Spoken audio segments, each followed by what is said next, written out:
Bonjour à tous, écoute-moi dans l'actu, et l'actu c'est bien évidemment les requins, des prédateurs qui ont plongé notre île dans une crise sans précédent, et comment ne pas rebondir sur le documentaire diffusé hier soir sur Réunion Première Télé, le film de Rémi Tézier qui déclenche depuis sa diffusion des réactions, qu'elles soient positives ou négatives. Qu'en avez-vous pensé? Quelles solutions pour mettre fin à la crise requin? Est-ce qu'on peut affirmer que oui, nous pouvons reprendre toute activité nautique et sans avoir peur du requin, parce que oui, la peur est bien là? Et puis que pensez-vous du comportement des surfeurs, de certains surfeurs, à vouloir braver le danger et de jouer avec le feu? Merci de réagir. C'est à vous de prendre la parole sur Réunion Première au 02 62 99 2000. Claude Montanet sur Réunion Première. Quel est votre sentiment après la diffusion du documentaire de Rémi Tézier hier soir sur Réunion Première? Quelles sont les solutions rapides et urgentes à mettre en place? Est-ce que l'on doit aussi revoir notre politique de préservation dans la réserve marine? 02 62 99 2000. Coup de poing dans l'actu, un seul numéro, 99 2000. Et puis avec l'arrivée de l'hiver austral, faut-il voir là aussi le retour des requins? Hubert Debeu, notre journaliste, a mené sa petite enquête. C'est la Ligue de surf, grâce à son matériel d'écoute acquis fin 2012, qui a enregistré un retour de détection des requins. Retour qui correspond avec l'arrivée de l'hiver austral. Mais l'information principale, c'est que les détections ont été enregistrées partout, sauf à un endroit. David Guillaumard est chargé de mission au pôle scientifique au comité des pêches. C'est quelque chose qu'on n'a pas du tout observé en baie de Saint-Paul, alors que l'année dernière, on avait plutôt des retours de détection coordonnés entre toutes ces zones, depuis Trois Bassins, Roche-Noire, Boucan, jusqu'à la baie de Saint-Paul. Et cette année, depuis l'installation des drumlines, on n'a pas ce retour-là. Les scientifiques se demandent donc si le fait de capturer et relâcher les requins après les avoir marqués ne permettrait pas de créer une zone considérée par les squales comme milieu défavorable. Ça pourrait signifier que les drumlines, sans forcément tuer les animaux, pourraient être un dispositif qui permettrait d'effaroucher les animaux dangereux d'une zone côtière. Si c'était le cas, il n'y aurait donc plus besoin de pêcher les requins pour en savoir plus. L'installation de drumlines sur les zones de surf suffirait. Il est toutefois trop tôt pour l'affirmer. Ludovic Villedieu de la Ligue régionale de surf. On espère que c'est efficace surtout, quoi. Maintenant, y croire ou ne pas y croire, c'est les résultats malheureusement qui nous le diront. Si c'était la solution, on serait tout à fait partant. L'opération Cap-Requin est prévue de se terminer mi-juillet, mais les scientifiques espèrent qu'elle sera prolongée afin de pouvoir consolider les tendances observées jusque-là. Vous aussi, composez le 0262 99 2000 et prenez la parole.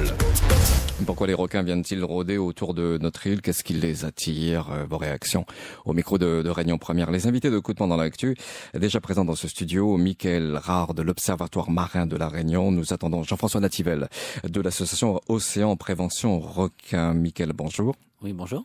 Alors, merci d'être là déjà. Et puis, quoi penser de ce documentaire diffusé hier soir? Bon, c'est un documentaire intéressant que j'ai pu découvrir donc hier.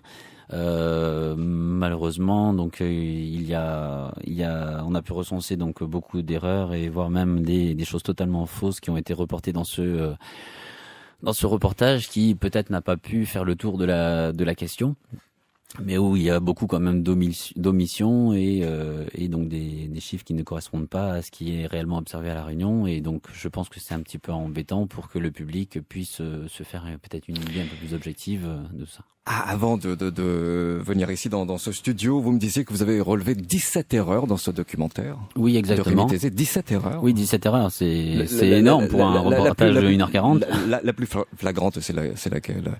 Le plus flagrante, sur 30 ans, il n'y a eu aucune attaque de requin sur 30 ans, les 30 dernières années sur l'Ouest, par exemple. Ouais. On en a recensé 9, je crois. Ensuite, qu'il n'y avait aucune étude sur les requins à La Réunion, de fait jusqu'à 2011, alors que l'IRD était au courant qu'on faisait des études donc là-dessus. Journaliste Laurent Bouvier, qui était donc journaliste au quotidien, on a déjà fait ensemble des articles sur les requins, les attaques de requins à La Réunion, etc. On a fait des rapports aussi sur nos études, sur les résultats qu'on avait sur les attaques de requins et la présence de requins à La Réunion pour la préfecture, pour le service DRT, donc Direction Régionale du Tourisme. On avait fait les années précédentes, donc je parle de 2007, 2009. Une étude également un petit peu dans ce sens-là en préalable en fait donc avec l'ancien comité du tourisme. Donc bref, tout le monde était déjà au courant de tout ça et puis bon lors de l'annonce de la création de l'Observatoire marin pour remonter un petit peu dans le temps donc mars 2005 exactement. Il a été annoncé donc partout dans les médias et ici même Réunion Première par les hauts par les bas où justement un des axes de priorité de nos études était donc l'étude des requins et des attaques de requins à La Réunion. Alors c'est votre regret de ne pas avoir été consulté pour ce documentaire de Rémi Tézier?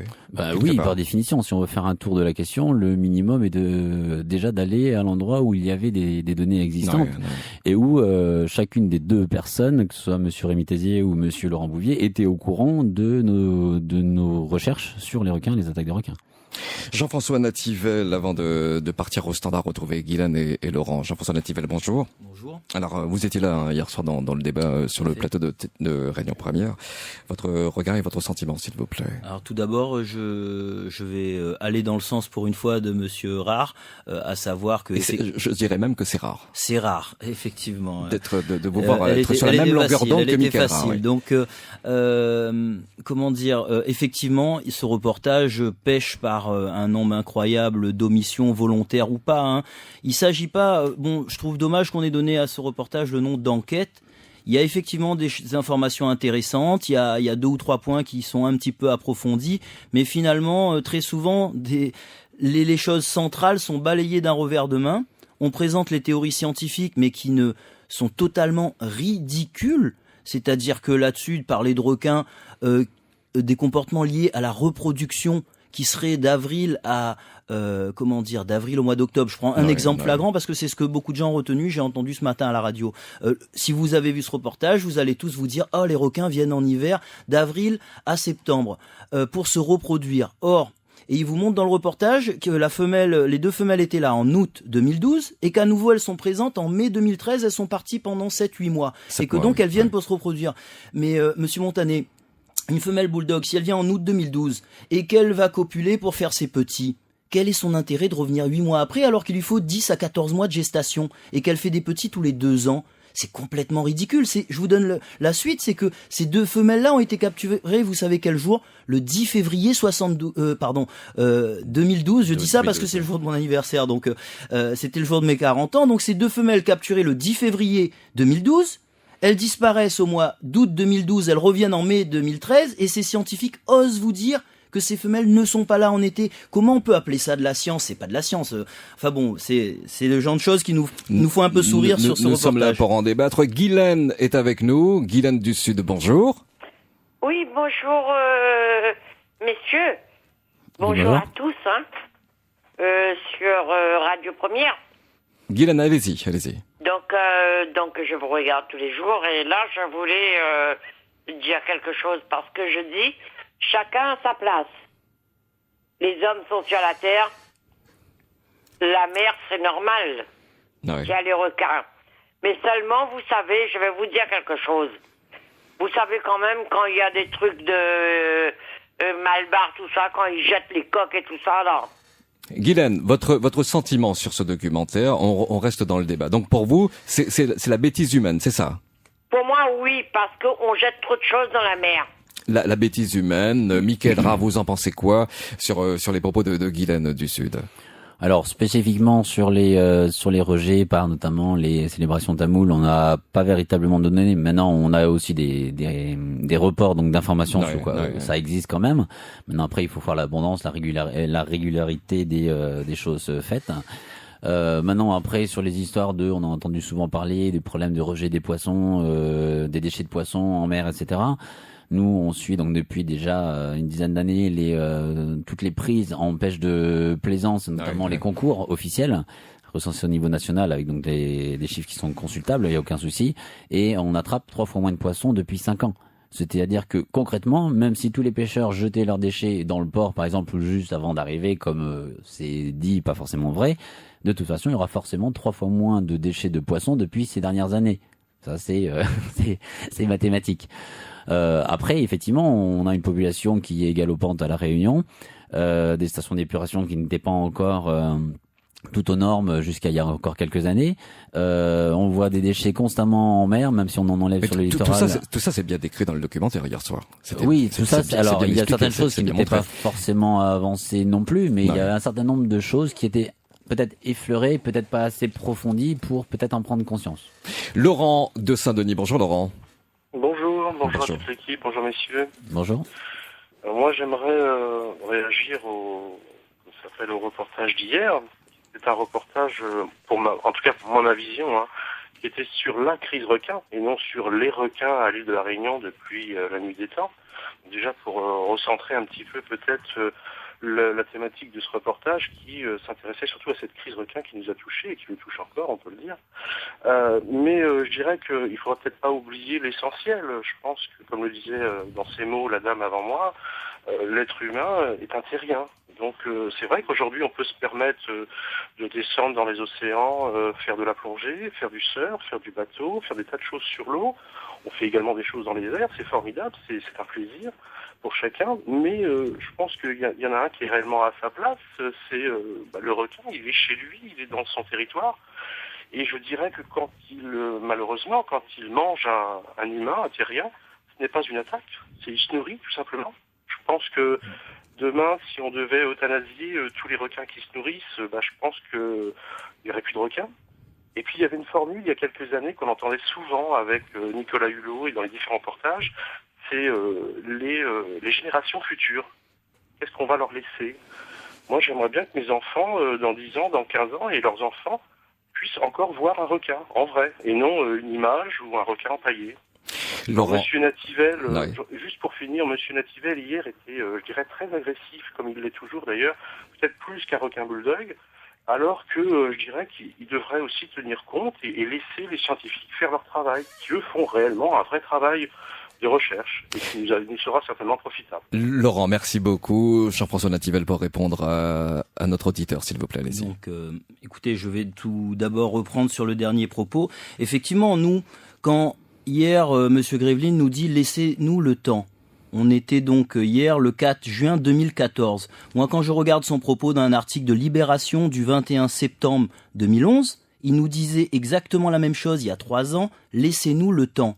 Si en 2017, il nous redit « laissez-nous le temps », en 2020, en 2030, on peut continuer comme ça pendant longtemps. Nous, ce qu'on demande, c'est de préserver le cœur de l'économie. Vous savez bien, Jean-François Nativel, que la science a besoin de temps aussi. Ah oui, non mais d'accord, mais alors pourquoi est-ce qu'on n'a pas choisi d'étudier parallèlement à la sécurisation et non pas de conditionner la sécurisation à des études?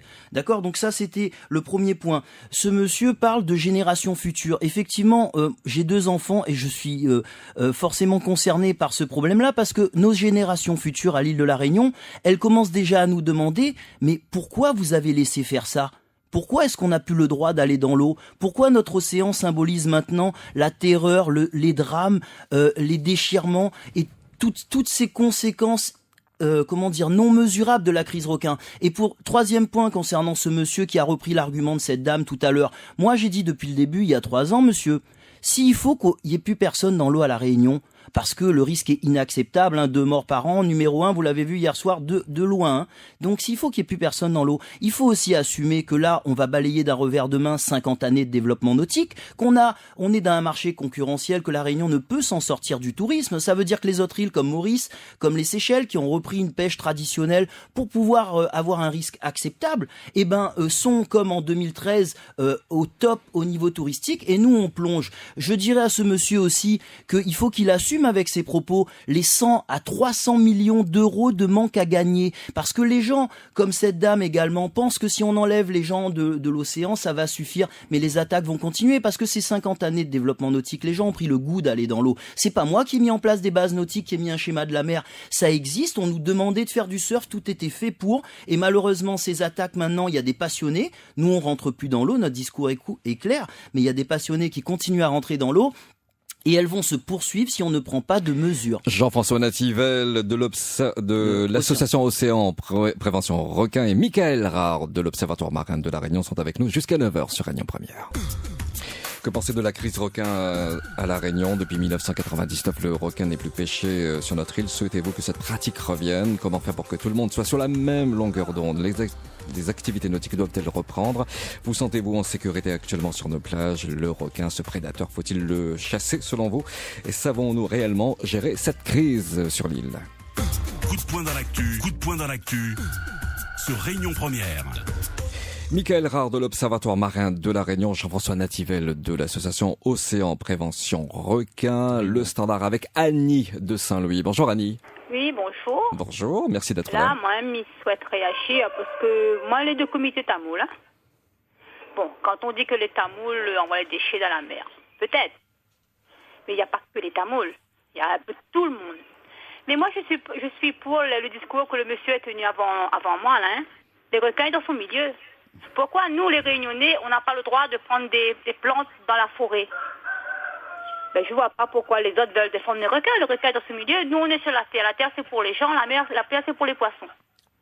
Chacun son territoire, c'est ça. Chacun son territoire, Annie. Très bien. Merci beaucoup. Vincent de la Saline. Vincent, bonjour. Oui, bonjour. Bonjour, allez-y. Voilà. Alors moi, je voulais poser une question peut-être plutôt à Monsieur Rare. C'était par rapport au film d'hier.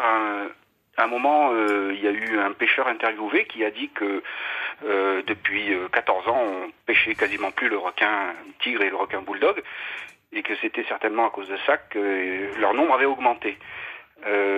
Cette théorie n'est jamais évoquée par les scientifiques, sous prétexte qu'il n'y a pas de preuves. Pourtant, dans le débat qui a suivi le film, Monsieur Blaison, qui donc est scientifique à l'IRD, a parlé de la taille des requins bulldog qui étaient pêchés, qui avoisinaient, même qui dépassaient souvent les 3 mètres. Et il a dit que ça correspondait à une population d'un âge de 15 à 20 ans. Donc si on tient compte des dates de l'arrêté de la pêche, de la commercialisation, qui date de 14 ans, et l'âge supposé moyen des bulldogs de La Réunion, oui. Il me semble qu'il y a quand même un faisceau d'évidence qui est... c'est criant, quoi. Alors, je ne comprends pas pourquoi les scientifiques s'obstinent à dire il n'y a pas de preuves, et ils ne veulent pas considérer que c'est quand même un faisceau de présomption assez révélateur, quoi. Michael Rare. Alors oui, donc pour rebondir sur ce point... Alors nous, dans ce que l'on a comme information, comme données concrètes, donc en suivant justement les prises capturées par les pêcheurs plaisanciers, déjà donc avant on attrapait du requin lors des concours de pêche sportive. Depuis 2007 par exemple, il y a eu un seul requin attrapé sur toutes les sessions de pêche sportive recensées au niveau national à La Réunion. Donc là, ça montre bien que malheureusement, à l'inverse, on a moins de requins que ce qu'on en avait avant. Enfin, on arrive à en capturer moins que ce qu'on arrivait à capturer avant, avec des appâts naturels, avec des pêcheurs qui savent pêcher, avec notamment des pêcheurs professionnels qui participaient au concours également. Je tiens à le préciser quand même. Deuxième chose, je rappelle que cet arrêté était donc l'interdiction de commercialiser les requins tigres et les requins bulldogs. Mais en aucun cas interdire la pêche. C'est-à-dire qu'il y a toujours eu des pêcheurs qui allaient pêcher le requin en le mangeant sans le commercialiser, ou en commercialisant d'ailleurs des fois sous le manteau, mais ça c'est encore un autre débat. Maintenant, la population réunionnaise n'a jamais été vraiment fortiche, intéressée pour véritablement manger du requin. Il y a eu quelques caries requins, mais après c'est pas forcément une chair qui est très bonne à la consommation, donc il n'y a pas forcément une demande de chair de requin sur les étalages. On voit, il peut très bien y avoir du requin océanique, du requin bleu, etc. Il y a aucun de ces requins qui sont commercialisables qui arrivent sur les étalages. C'est bien parce que ça se vend pas. Moi, Jean-François Nativel, vous êtes pour une reprise de la pêche, c'est ça? Traditionnelle. Oui. Précisons-le, il n'y a quasiment plus de pêche ici à La Réunion. Alors je trouve quand même que Monsieur Rare a un certain culot de parler d'un seul requin pêché depuis 2007 au niveau des concours à La Réunion, parce que son propre président, Monsieur Astruc, avec qui j'échange régulièrement, je lui demande depuis quelques années pourquoi est-ce qu'on pêche pas des requins. Il me dit, tu comprends, on peut pas toucher aux requins, et puis c'était un peu trop facile, donc on a arrêté, on a enlevé les requins des concours de pêche. Donc il faut faire preuve d'honnêteté. Vous travaillez aussi pour cette association de pêcheurs plaisanciers, Monsieur Rare. Donc ça, c'était le premier point. Ensuite, on était sur le débat concernant les déchets, pour revenir à ce qu'a dit cette dame. Dans notre discours, à nous, associations, il n'a jamais été question de mettre l'accent sur ce type de pratique. Certes, il y a 10, 15, 20 ans, il pouvait y avoir des pratiques qui se déroulaient pas loin de la mer. Il y avait un petit temple aussi à Sainte-Suzanne, mais ces pratiques ont été arrêtées. Les gens sont devenus quand même assez raisonnables à La Réunion. Et peut-être, mais ça cause un peu créole, parce que ici, il y a un paquet de monde, ils calculent tout le temps les lapes ou dit, nous les cochons, ou bien Saint-Gilles les cochons, partout, nous les cochons. Là, ils connaissent pas, le bulldog est présent sur la moitié de la planète. Où qu'on prend La Réunion, c'est un petit caillou où nous prend 15% des attaques mortelles sur la planète. À qui ça, tu veux fait croire, parce que n'a 3 cases, n'a fait 2-3 bâtiments, ça y attire toute bande requin, parce que n'a bande pêcheurs, ils jettent 2 petits déchets. Alors dans le film là, il dit pas, depuis le 15 juillet 2012, pêcheur n'a plus le droit, jette son déchet à moins de 2,5 milles de la côte, c'est-à-dire 5 km. À cause personne, il dit pas ça. Ici à La Réunion, nous l'avons un exemple depuis 10 ans dans la protection des requins. Depuis 2004, nous n'a plus le droit, fait commerce aileron. Tout ce genre de choses là. Il parle station épuration, monsieur Montané, on a à mettre plus de 100 millions d'euros pour mettre aux normes station épuration, la qualité de l'eau y sorte, les buvables. Vous connaissez ce traitement poussé en phosphore et azote sur tout le Grand Ouest à cause, parce que c'est la zone où ça a le plus d'activité, donc les normes les ont encore plus fort. Et de Mouniem frappe azote même, allez Maurice, allez Port-Louis, là, Maurice, il vient de tomber 4e destination, l'eau la plus claire du monde. Allez Port-Louis, la finale est marché Port-Louis, ou la fin vu comment il coule dans la mer. C'est un gros porte-pêche, toute bande bateau la sape mer, il ça va Port-Louis. Au calcul, il fait quoi avec bande déchets poissons? Il s'envoie ça à l'usine là-bas, Maurice, et partout ailleurs, les comas, et de Monique continue de dire, ah non, ça l'a salté. Alain de la Saline, bonjour Alain. Oui, bonjour. Bonjour. Moi, j'aimerais intervenir par rapport justement aux requins et je trouve bizarre que, par exemple, en ce moment, on a un sujet là sur les 50 chiens qui vont être euthanasiés, que la Civis va récupérer un terrain, et là, ça choque personne. On va tuer des chiens qui, à part mort des enfants, certains chiens ils peuvent tuer, mais ce sont des gros chiens, et là, ce sont des chiens qui sont errants et qui sont protégés par des lois. On est interdit de tuer des animaux contre d'amende ou de peine d'emprisonnement.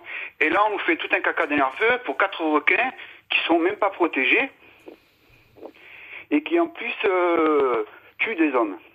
Alors chacun de son côté, bien sûr, la mer, la terre, mais en même temps, chacun il a le droit de pratiquer sa passion et de faire ce qu'il peut.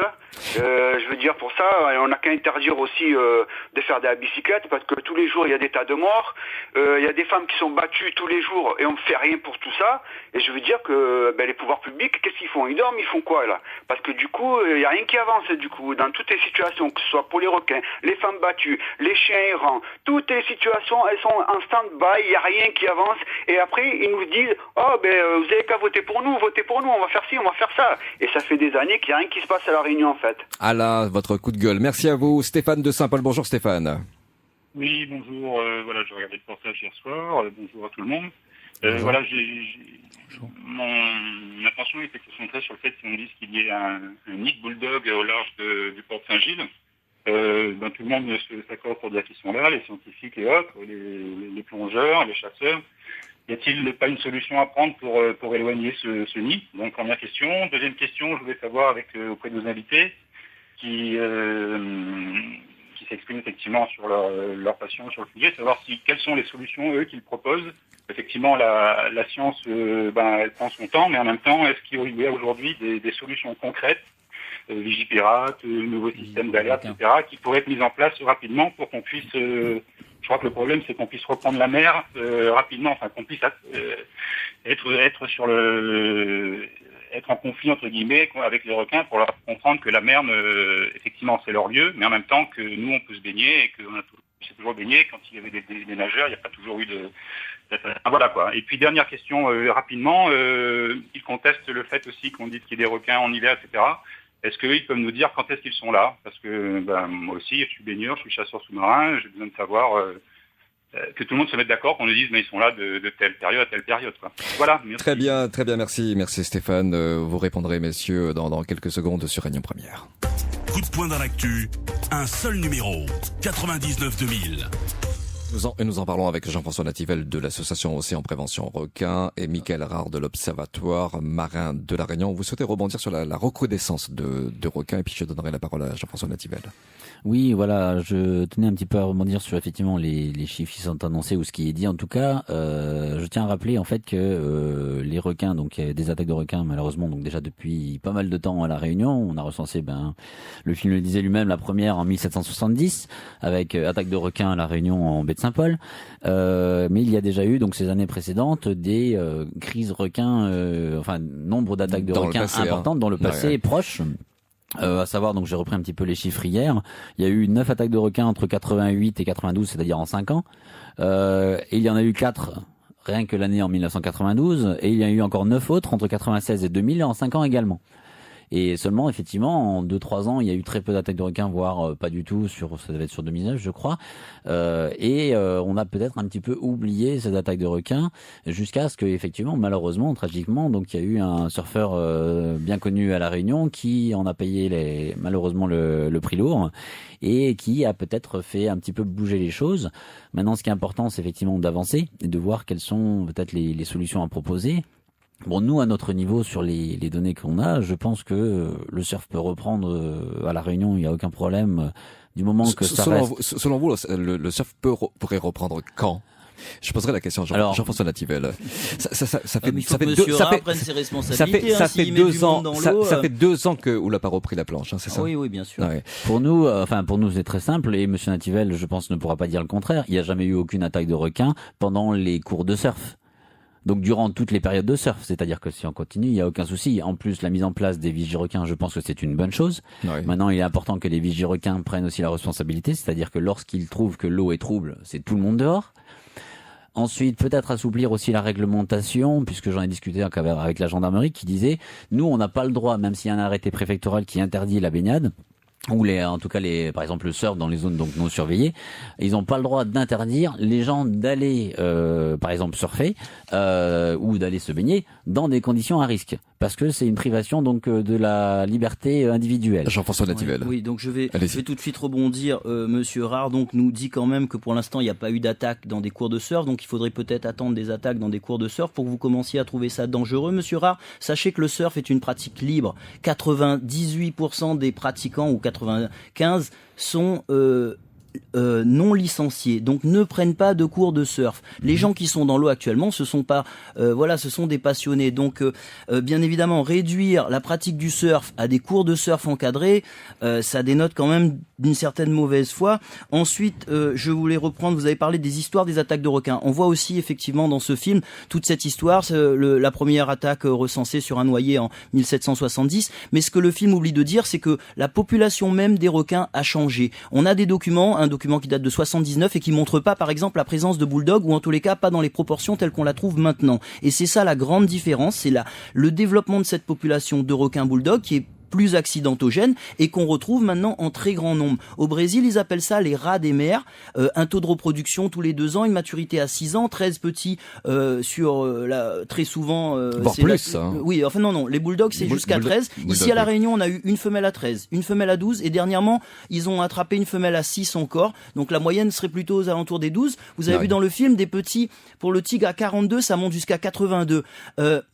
Monsieur Blaison, vous parlez d'un taux de survivance de 50% et juste après vous dit c'est pas énorme, mais vous vous rendez compte un petit peu, même avec un taux de survivance de 5%, on serait envahi. Je tenais aussi juste, parce qu'il y a eu la question du monsieur, il aurait fallu y répondre, parce qu'elle est très importante, le monsieur qui était juste avant, il a demandé un petit peu, il a parlé des solutions, quand le retour des activités nautiques et surtout surtout les solutions, mais on y viendra juste après l'intervention de Loulou de la Possession qui patiente depuis un moment. Bonjour Loulou. Monsieur. Oui, bonjour, allez-y. Alors, mais on a 2 questions à poser à ce monsieur. Si vous êtes l'instasseur, ça dans le désert ou bien c'est dans le gibier? Déjà, après là, maintenant, soit il faut être intelligent ou pas, fais ça exact qu'il veut. De toute façon, là, sera toujours comme ça. Prenez le requin, là, quand il connaît un garde-manger, là. Il appelle toute sa famille. Un jour, je suis le petit manger, je connais un garde-manger, chauffé. Vous appelez toute une bonne camarade, une bonne famille, j'étais un garde-manger, là-bas. À nous, là-bas. Mais vous pouvez faire chaque con si vous voulez, mais je dois venir même. Alors, bataille comme vous voulez, bataille comme vous voulez. ça va toujours comme ça, les autorités, etc., ça va faire ce que tu veux, et sans plus jamais l'espace. Loulou, merci beaucoup. Allez-y, Michael Rare. Et puis Fred qui patiente au standard. Vous oui, dernièrement sur effectivement, alors soi-disant effectivement une augmentation du nombre de requins à la Réunion. Bon, ça pour nous, on est absolument perplexe puisqu'on n'en voit pas plus que ce qu'il y avait avant. La preuve, vous-même, au niveau du cap-requin et tout ça, vous avez du mal à en attraper. Donc, si on avait tant que ça... Le but, c'est d'effaroucher, hein, je vous préviens. Le but, c'est de les attraper quand même, pour les marquer. Non, vous avez pas bien compris. Le programme Psychothéra. Autre chose aussi, par exemple, ça fait déjà plusieurs mois. Le pêcheur, le coordonnateur a été mandaté jeudi soir. Il y a une réunion, donc c'était, que je dise pas de bêtises, il y a quelques jours, la semaine dernière. Les requins depuis avril, le cap-requin qui ont été prélevés ont été faits pour le programme Psychothéra. Entre autres choses sur le film notamment, donc il a été marqué qu'effectivement devant Saint-Gilles il y aurait un nid de requins bulldog. Comme par hasard, ils ont jamais été voir ailleurs, savoir s'il y avait d'autres endroits où il y avait des requins bulldog. Maintenant, est-ce que avec une fois un passage de 5 requins bulldog pendant quelques heures, on appelle ça un nid? Moi, je suis désolé, mais quand on les voit qui circulent beaucoup, c'est une présence de temps en temps et ça circule. Fred de Saint-Gilles. Bonjour Fred. Oui, bonjour tout le monde et félicitations à Réunion Première. Merci, allez-y. Juste pour rebondir un petit peu, le requin là, il est son classe, hein, franchement, comme tout le monde. Oui. Et voilà, et tout l'argent qui est dépensé pour faire les filets de protection, pourquoi pas faire les filets de protection, tout ça, à tous les endroits de baignade. Et les touristes vont revenir, ouais, ça c'est sûr. Parce que les touristes ils viennent pour baigner, pour bronzer. Parce qu'ils dépensent un tas d'argent dans tout ce que nous avons fait pour le requin, mais il y a beaucoup d'argent à dépenser sur d'autres spécificités, quoi. Il y a d'autres priorités. Merci Fred.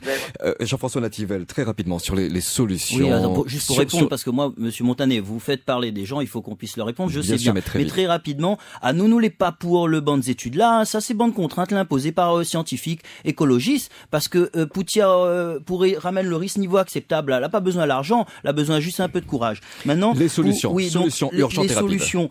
Alors les solutions qui sont en place actuellement, donc on a le programme Cap-Requin, et je tiens à préciser que justement le monsieur tout à l'heure qui me trouvait un petit peu agressif, j'ai ici encore en main l'étude depuis 1997, les solutions existent, elles ont été cachées par les autorités. Depuis 2011, je me bats dans ses propres médias. J'étais chez vous, monsieur Montanet, déjà en 2011 également, pour demander à ce qu'on mette en place ces études. Résultat des comptes, à cause de personnes qui se prétendent scientifiques ou spécialistes, ces études ont pris 3 années de retard. Donc maintenant, si la crise piétine, c'est pas pour rien. Ensuite, pour répondre à une problématique qui est vraiment centrale, il faut toute réunionnais y comprend que la MEA, là, ici la Réunion, ça pas un luxe, ça une nécessité. Si ou tire la MEA pour un île, l'île y perd son âme. Si ou tire la MEA pour l'île la Réunion, la besoin le touriste, c'est pas rien que de Mounsi Saint-Gilles va gagner le coup. Toutes les autres qui travaillent autour, on connaît cette année, nous la descendons en dessous des 400 000 touristes, toute le bande de restaurateurs, loueurs, tout ça, il fait pas de travaux, rien. Donc c'est l'ensemble de l'économie qui plonge